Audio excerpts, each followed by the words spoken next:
আসসালামু আলাইকুম এভরিওয়ান, সবাই কেমন আছেন? আশা করি আল্লাহর রহমতে সবাই ভালো আছেন।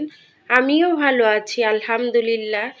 আজকে আমি সকালের রেসিপি নিয়ে আপনাদের মাঝে হাজির হলাম। ভিডিওটা সকালে বাসার সবার আবদার ছিল, তারা লুচি এবং আলুর দম খাবে, তাই তাদের জন্য সকাল সকাল লুচি এবং আলুর দম বানিয়েছিলাম। তাই আপনাদের সাথেও ভিডিওটা শেয়ার করলাম। তবে লুচি এবং আলুর দমটা ভীষণ মজা হয়েছিল।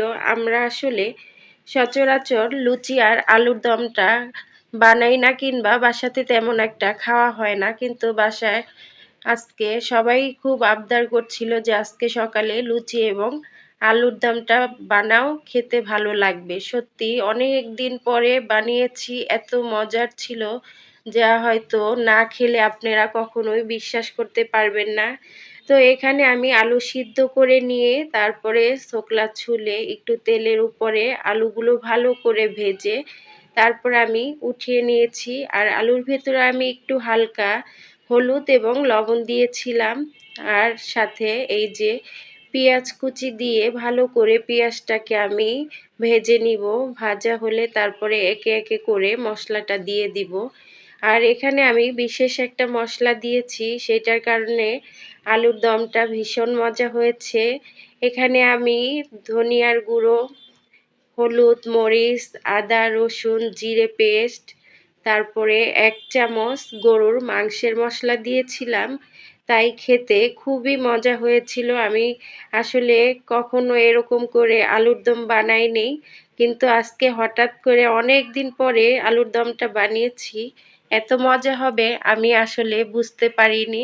যাই হোক, আলহামদুলিল্লাহ বাসার সবাই খেয়ে খুব মজা পেয়েছে, এতেই শুকরিয়া আল্লাহর দরবারে। কারণ আমরা যাদের জন্য একটা জিনিস রান্না করি, তারা যদি খেয়ে তৃপ্তি করে মজা করে খেতে পারে, তাহলেই কিন্তু মনে শান্তি লাগে।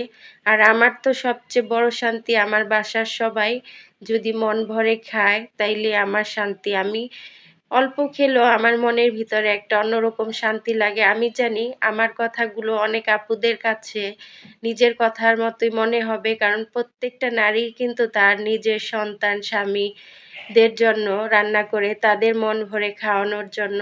তারা খেয়ে শান্তি পেলে আপুদের মনেও শান্তি লাগে। ঠিক তেমনি আমারও মনে খুব শান্তি লেগেছে আলহামদুলিল্লাহ। তো এখানে আলুর দমটা আমি বানিয়ে তারপরে আমি এখানে এই তো লুচি বানানোর জন্য আর কি আটাটা করে নিয়েছি। তারপরে আটাতে আমি ছোট ছোট রুটির আকারে আর কি বানিয়েছি। তো এভাবে বানিয়ে তারপরে আমি তেলে ভেজে নিব, তাহলেই লুচি হয়ে যাবে। আর এগুলো খুবই সহজ রেসিপি, বলার মতো কিছু নেই।